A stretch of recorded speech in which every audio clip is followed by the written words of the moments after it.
Morning, Cristo here on Talk Radio, and you're waking up this morning to newspapers speculating about the next happenings in Ukraine. Putin set to invade apparently this week. The American president saying that there will be, of course, a reaction from them if Putin chooses to invade. However, decisive reaction, I think were the words from Biden.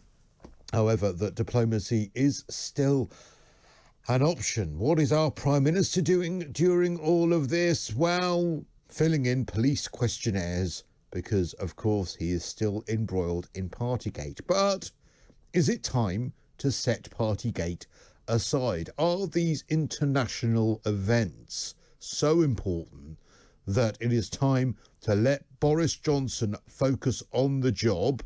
Or is the fact that he is distracted, is the fact that he is perhaps dishonest, some people say quite incompetent, the very reason why he is not the man to be presiding over us and what is happening as the story in Ukraine develops? Well, talking to us here on Talk Radio to discuss this story is on the left, Noah Khogali, who is a political commentator with Young Voices, and on the right, Mike Buckley, journalist and campaigner. Morning to you both. Good morning, how are you? Fine, thank you. Thank you both for your company this morning and taking the time to talk to us here on Talk Radio. So I'll start with you, Noah. Why is Boris Johnson the man to take us through what's happening in Ukraine? To be honest, Cristo, I don't know how much it matters.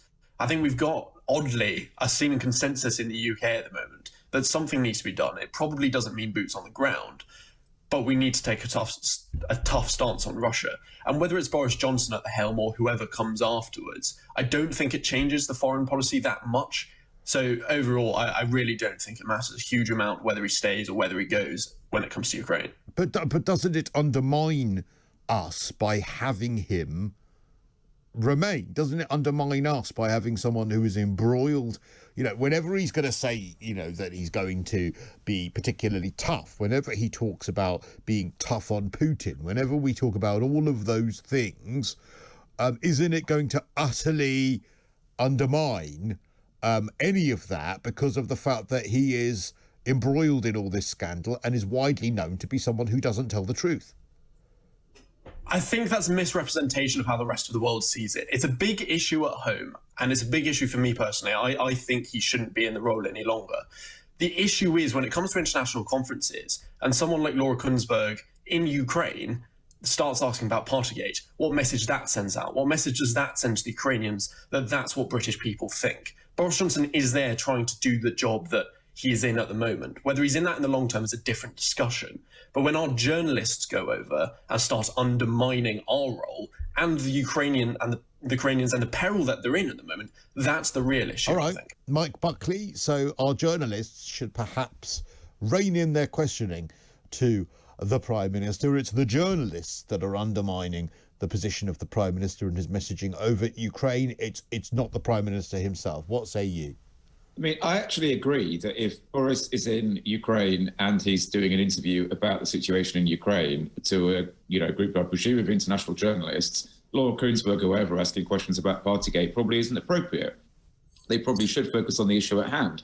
However, I don't think that the existence of the Ukraine crisis should extend Boris Johnson's tenure in number 10, for a day longer than it needs to exist for. I mean, in my view, he should have gone a long time ago, not only over Partygate, but also over, serial failures, perhaps most notably at the moment, we've got the highest, number of deaths in Europe from coronavirus. I mean, his handling of the pandemic has been a catastrophic failure, and he should go as a result. But at the moment, we are where we are. He's still Prime Minister. He's under police investigation. If he's found guilty, whatever stage of the Ukraine crisis we are at, he should go. We can't have a Prime Minister that has broken the law. It's quite simply untenable. But if there is a war that takes place in Europe, and it's widely predicted that that is what is now going to happen, surely that is a time where we should say, look, we need to be able to have a prime minister that is focusing solely on that, and to have him firstly focusing on anything else, or secondly changing leader at that time. It's too tumultuous a time to do that. Perhaps it's a time for some calm. It's a time for some consistency. What would you say to that, Mike? Do you have any confidence that Boris Johnson will focus on the Ukraine crisis, or indeed have any impact on the Ukraine crisis at all? Or do you think he will solely focus on trying to save his own skin? I'm afraid my view is the latter. Excuse me.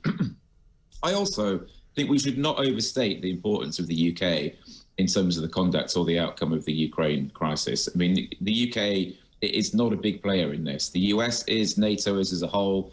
France and Germany are, because they're much closer to this, and particularly Germany is much more linked to Russia in terms of its economy and its use of Russian gas. We're not a big player. The one area where we could be a big player is at home, actually, because there's so much Russian money around, particularly in property in London, but I'm sure also in London bank accounts. Were we to do something on that, were we to withhold that cash or that property from Russian oligarchs and from Putin himself and the Russian government, that could have a material impact on the outcome. So we could act at home. Boris Johnson could do that. Rishi Sunak could do that. The government as a whole could do that. They are not doing that at all. They're sending cabinet minister after cabinet minister for meetings in Moscow, which don't appear to have had any impact at all. Other than that, I'm not really sure what they're doing, if I'm quite honest. But the one thing they could do, they are refusing to do. OK, Noah, Boris Johnson focusing on saving his own skin, and that is seemingly his agenda on any single decision he makes. What's best for Boris Johnson, rather than what is best for the country, what is best for the world. Isn't that an absolute reason why Boris is not the right man for this job? And if that is Boris's agenda, of course the press are going to ask him about that. Of course the press are going to ask about what those domestic affairs, what influence they're going to have on the way in which he conducts himself over international affairs. Whilst I understand that Boris is obviously going to try and save his job, he's only human, two things can be true at once. He can be trying to have a positive impact on the international stage and not make the exact same mistakes that the UK and other countries have made throughout history when we've seen these, authoritarian, expansionist nations, not make those same mistakes that we made a century ago, whilst also have a sense of self-preservation. Two things can be true at the same time. And I think it's, frankly, quite disingenuous to suggest that the UK has no impact on the international stage when people have been, or especially on the left, been trying to say that for a century, and that's been proved time and time again not to be true. Yes, we may be somewhat diminished than we were at the height of, say, the empire, but we're still a significant actor. And especially now, we have to play a significant role. But when it looks like France and Germany are being rather weak. Don't we want a leader, though, that is... I mean, I'm not sure you can separate those two things. Don't we want a leader who is going to be making decisions about whether there is going to be a harsher penalty for Putin, whether we intervene in some way, whether we bring in harsh sanctions, whatever that decision needs to be, it needs to be a decision made because it is the right decision for the situation that is faced, not because it might increase or decrease Boris's ratings in the context of him trying to cling on for dear life to his job. We deserve better than that.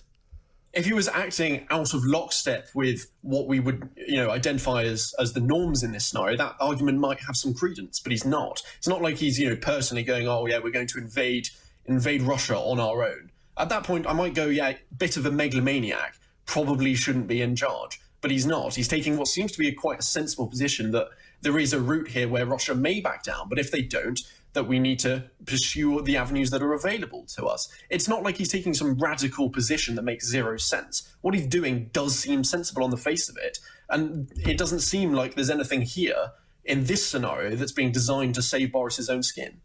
OK, Mike, fair point, isn't it? Boris isn't acting out of the norm. Boris is trying to solve the Ukraine situation, and that is his motivation. It doesn't look like he's trying to score points by improving his position as Prime Minister here in the UK and improve his popularity, and so he's getting on with the job. I mean, two things on this. One, Boris's job is hanging by a thread. What credibility does he have in any other capital, whether it's Moscow or Berlin or, Kiev or Washington? I mean, he has no credibility because everybody sees the news. Everybody knows that his job is hanging by a thread. Everybody knows he's lost all credibility at home. Everybody knows he'll be out of a job in days or weeks. So why would they listen to what he has to say? I mean, there's just the zero chance of that, really. And I hate saying it. I wish the UK were more influential, but I really don't think that we are. And I've spoken to a number of people, I mean, not obviously at the top table in this, but people who, are involved in governments, in different parts of Europe over the last week. And their view is, well, it doesn't really matter what the UK says or does because the UK isn't, it's not. Why would you say that, though? What is it that makes you say that the UK doesn't have the influence it once had? I mean, Noah has acknowledged that perhaps UK, it's not the time of empire, but why doesn't the UK still have standing on the world stage? Well, partly because we massively reduced our influence on the world stage when we left the EU. When we were in the EU, we were one of three big players in one of the three big political and economic blocs on the planet. Now we are a small country off the coast of Europe. Yes, we've still got a big military. Yes, we're still on the UN Security Council. We do still have some things. But we've not left the continent of Europe, and we are still a major part of NATO. We are a part of NATO. We have one of the two big militaries in Europe. We are still a nuclear player. We are not without credibility, and we're not without resource, but we are reduced in influence from where we were before. When we were in the EU, we were definitely a bridge between Europe and the US, and that gave us, a great deal of weight and increased our weight, in negotiations. Why can't we still be that by being independent? We still deal with Europe. We're still a part of Europe. We still deal with the US. We still have a good relationship with them. Well, I'm not sure. I voted Remain, but I'm not sure I buy the argument that suddenly, we're sticking our fingers in our ears and we're not able to still be diplomatic on both sides. Well, in Europe, we're not in the room. Before we were in the room, we were party to taking decisions, and British people were part of all of these conversations. Now we're not. We've removed ourselves from the room. We chose to do that. Nobody did that to us. Okay, Noah, I'll give you the final. I'll give you the final word, Noah. What would you like to say? I mean, especially on the EU, if that room was producing anything, somewhat tangible in terms of progress and achievement on this issue, that argument might have some credence, but it's not. The EU's been meek, it's been rather useless, and the entire bureaucracy that everyone critiqued it for has shown that's exactly what it is. It's done very little of value here, and to be frank, people on the left especially were saying that the UK had no role even whilst we were in the EU. So this argument has kind of transcended that, and it just seems to be this perpetual hatred of everything that's British. All right, good to talk to you, Mike Buckley on the left, Noah Khogali, I should say, on the right.